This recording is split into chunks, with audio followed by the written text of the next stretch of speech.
Ang nanay ko naman po ay iniwanan kami dahil hindi na niya po matiis ang ugali ng tatay namin. Dinala po kami ng DSWD sa Rural Foundation na saan po kami minahal at inalagaan ng ayos. Naghintay po kami ng 7 years bago po kami maadang ng mapagmahal na pamilya.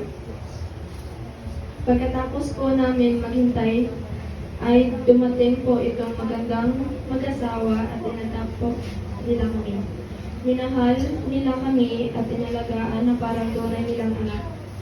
Ang kwentong ito ay sumasalamin sa sapatos ng kapayapaan dahil pagkatapos po ng isang mahirap at hindi kumpletong buhay, sa wakas ay binigyan kami ng Diyos ng isang mapagmahal na pamilya at kapayapaan sa kanila.